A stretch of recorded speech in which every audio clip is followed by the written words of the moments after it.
नमस्कार विद्यार्थी मित्रांनो, मी अनुप नागपुरे आणि तुमचं स्वागत करतोय या आपल्या MCQ मॅरेथॉन मध्ये, ज्यामध्ये आपण आज बघणार आहोत डेव्हलपमेंट चार्जेस वरील MCQ, जो की एक इम्पॉर्टंट टॉपिक आहे. MRTP ऍक्ट मध्ये section number 24A to 24L पर्यंत त्याला डिस्क्राइब केलेलं आहे.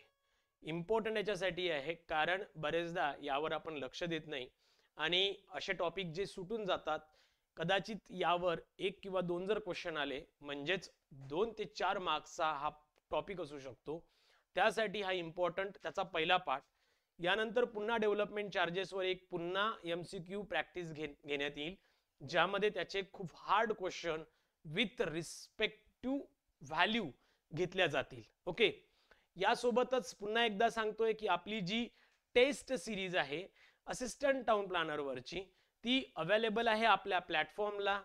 फक्त 999 मध्ये 65 टॉपिक वाईज टेस्ट आणि 4 फुल लेंथ पेपर आपण त्यामध्ये कव्हर करतोय विथ व्हिडिओ सोल्युशन. त्यामुळे जर का तुम्हाला ती परचेस करायची असेल तर तुम्ही खाली दिलेल्या डिस्क्रिप्शन मध्ये जाऊन ती परचेस सुद्धा करू शकता, म्हणजे जेणेकरून MCQ मॅरेथॉन सोबतच तुम्ही तिथे सुद्धा जास्तीत जास्त प्रॅक्टिस करू शकता. यामध्ये कोणत्याही पद्धतीचे फेक क्वेश्चन नाही, कोणत्याही पद्धतीचा कॉपी पेस्ट मटेरियल आपण ऍड केलेलं नाही. सर्व क्वेश्चन हे डिझाईन मी स्वतः केलेली आहे.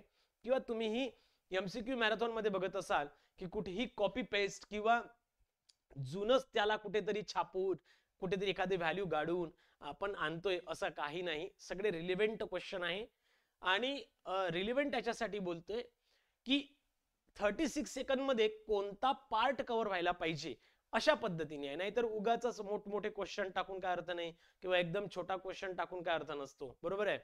त्यामुळे हा पण एक मोठा इम्पॉर्टंट पॉइंट आहे की मारे मोठा एसे टाकत बसायचा आणि त्यावर एक आन्सर शोधायला लावायचं. सो त्याला सुद्धा काय क्वेश्चन पॅटर्न तुम्ही म्हणू शकत नाही. त्यामुळे जर का तुम्हाला प्रॅक्टिस करायची असेल तर आपली टेस्ट सिरीजचा नक्कीच तुम्ही एकदा फायदा घेऊन बघा. सोबतच आपली MCQ प्रॅक्टिस जी चालू आहे ती तर आहेतच तुमच्यासाठी, सगळ्यांसाठी फ्री ऑफ कॉस्ट अवेलेबल करून ठेवलेली आहे. त्यामुळे यालाही व्यवस्थित समजून घ्या, प्रत्येक पॉइंट व्यवस्थित बघा आणि मी एक्सप्लेन करताना त्या टॉपिक मधलं बरंचसं काही इथेच क्लिअर होऊन जातं. त्यामुळे पुन्हा त्या टॉपिकला बघायला किंवा खूप जास्त टेन्शन मध्ये बघणं काय तुम्हाला म्हणजे बऱ्यापैकी इझी जाऊ शकतं.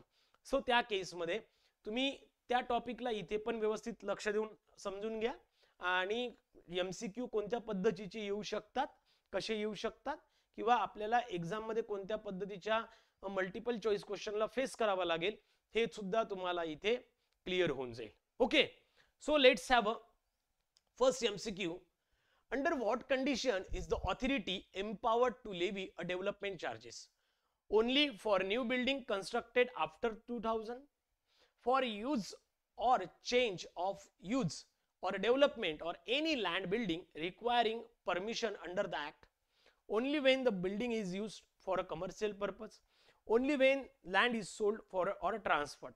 बघा क्वेश्चन मध्ये काय म्हटलंय की कोणत्या केसमध्ये तुम्हाला डेव्हलपमेंट चार्जेस भरावे लागतील ऑथॉरिटीच्या अंतर्गत आणि काय कंडिशन असू शकते.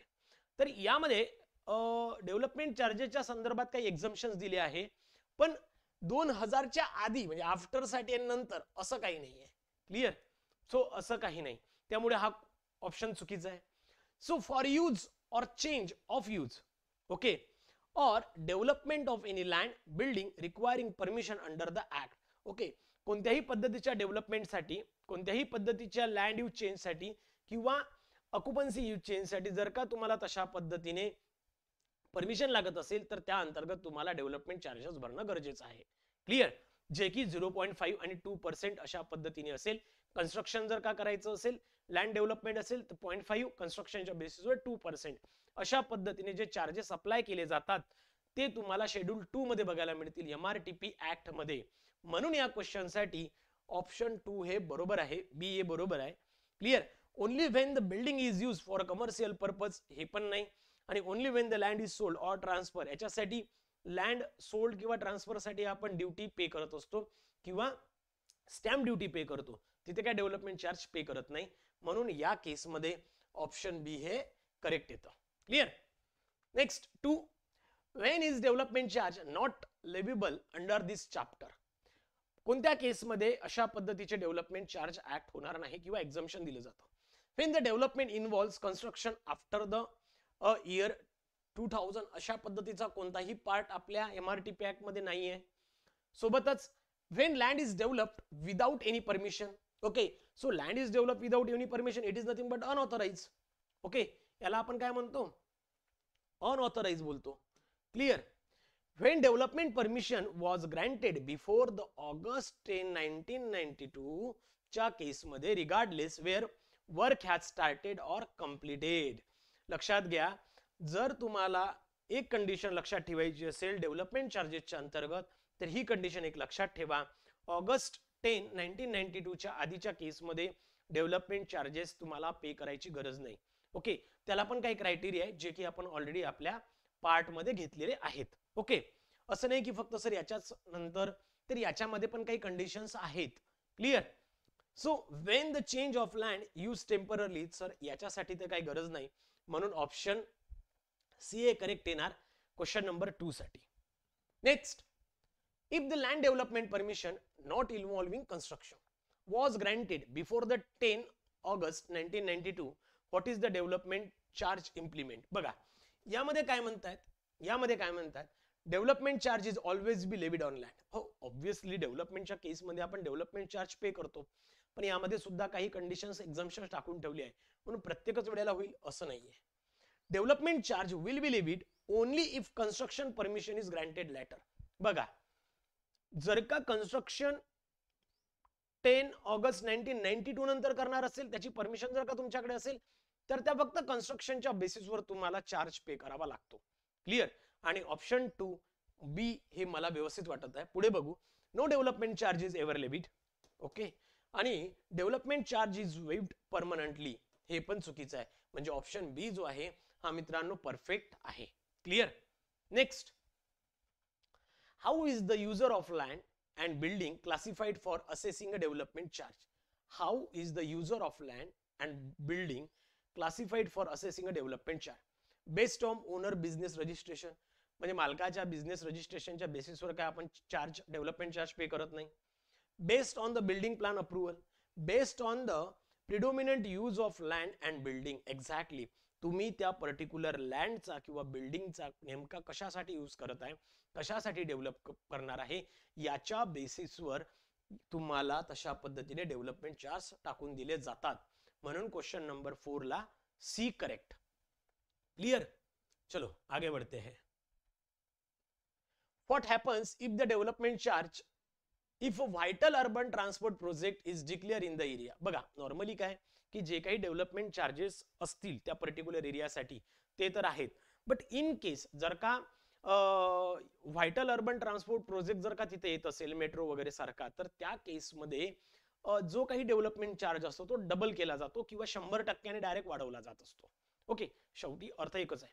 सो अशा केसमध्ये तो जो काही डेव्हलपमेंट चार्ज असतो तो 100% वाढवला जात असतो. क्लिअर? हे खूप इम्पॉर्टंट आहे. ओके, हा खूप एक इम्पॉर्टंट आहे पॉइंट. लक्षात ठेवा की कोणत्या केसमध्ये डेव्हलपमेंट चार्ज हा वाढवला जातो. तर जर का व्हायटल अर्बन ट्रान्सपोर्ट प्रोजेक्ट जर का येत असेल, तर तशा केसमध्ये तो जो काही डेव्हलपमेंट चार्ज त्या पर्टिक्युलर एरियासाठी अप्लाय केलाय त्याला 100% वाढवला जात असतो.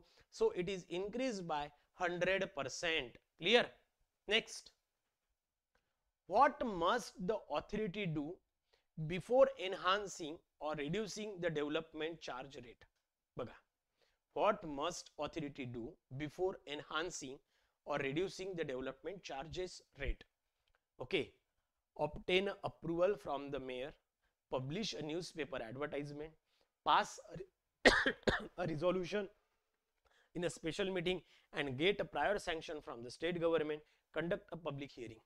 चला, सिंपल आहे, खूप सिंपल आहे.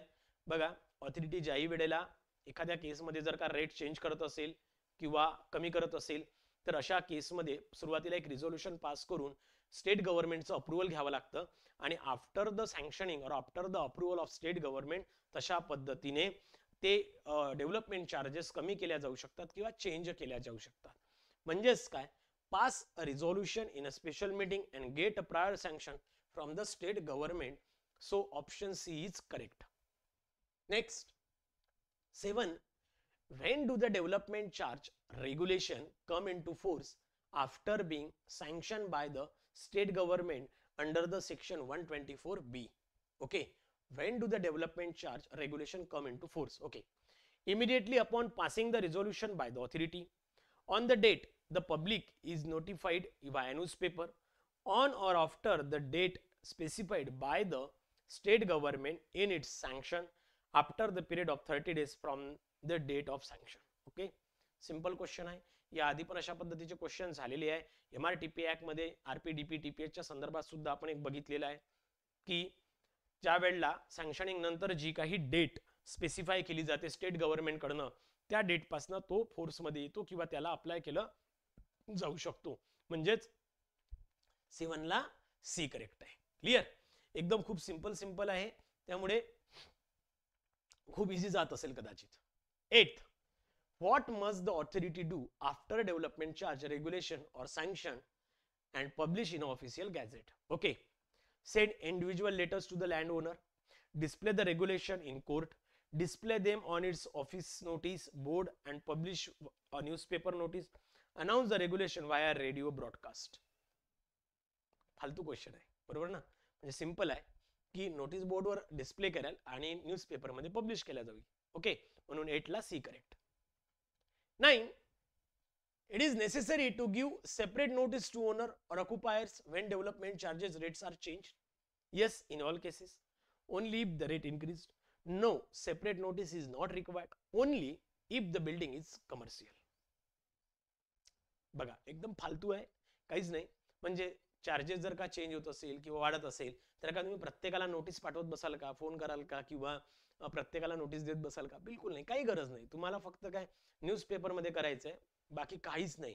म्हणून काय, no separate notice is not required, म्हणून ऑप्शन सी हा परफेक्ट आहे. 10. Who is required to apply for assessment of development charges under the act? Who is required to apply for assessment of development charges under the act?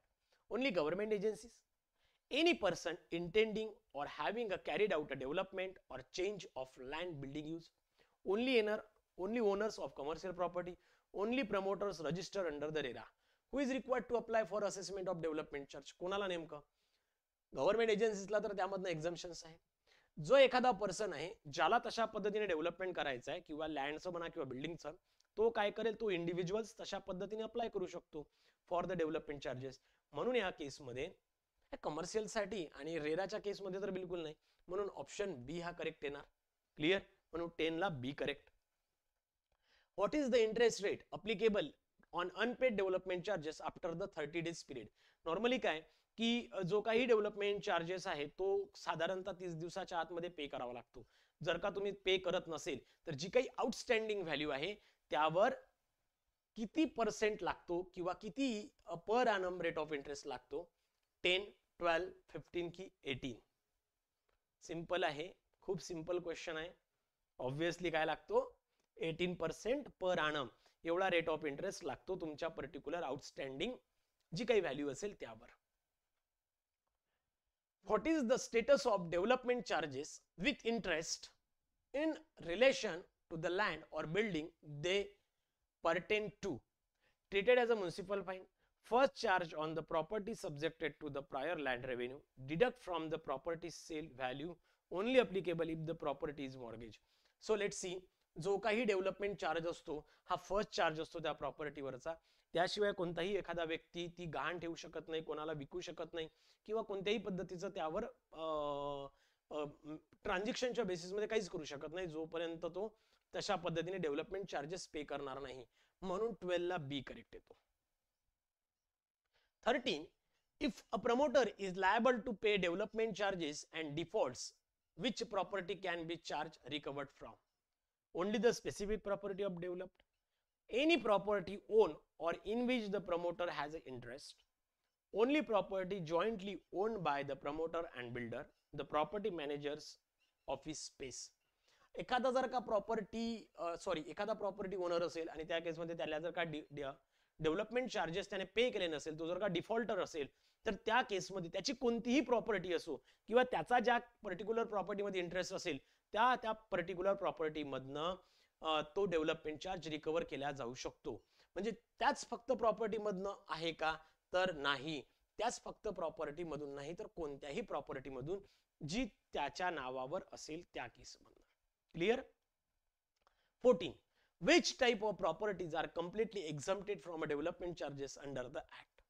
Okay, so exemptions from development charge अशा पद्धतीचा जो section आहे त्यामध्ये तुम्हाला बघायला मिळेल की कोणत्याही केसमध्ये प्रायव्हेट रेसिडेन्शियल बिल्डिंग किंवा कमर्शियल कॉम्प्लेक्सला नाही, किंवा मग land lease to private development for industrial use नाही, इथे पण नाही.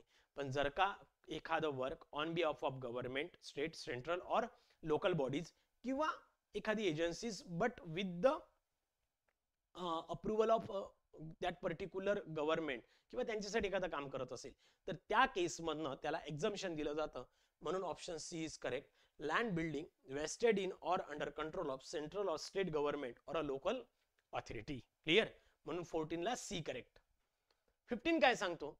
Under what condition can the government partially exempt a private special township project for development charges if it is located in a rural area, if it is a non-profit venture, if it is under the special development control regulations and notified in the official gazette, if the developer applies for the relief within 60 days of the project approval. Okay, special township project विषय किंवा ITP म्हणा, तुम्ही integrated township project म्हणा, काही पण म्हणा, शेवटी condition एकच आहे, ज्यामध्ये जर का तो पर्टिक्युलर प्रोजेक्ट प्रपोनंट, जो काही प्रोजेक्ट प्रपोनंट असेल, ओनर असेल, प्रायव्हेट ओनर असेल, if it is under the special development control regulation and notified in the official gadget, त्या केसमध्ये त्याला एक्झम्पशन दिलं जातं त्या पर्टिक्युलर डेव्हलपमेंट चार्जेस मधनं. ओके, तर अशा पद्धतीने मित्रांनो हे सिंपल काही MCQ होते डेव्हलपमेंट चार्जेस वरचे. आणि पुढेच या अजून एकदा पुन्हा काही 15 ते 20 MCQ घेणार आहोत आपण पुढच्या येणाऱ्या काही भागामध्ये, ज्यामध्ये काही डिफिकल्ट पार्ट आपण इथे कव्हर करणार आहोत याच पर्टिक्युलर डेव्हलपमेंट चार्जेसचा. क्लिअर? चला मग तोपर्यंत थांबतोय, भेटूया आपण आपल्या पुढच्या लेक्चरमध्ये. थँक्यू.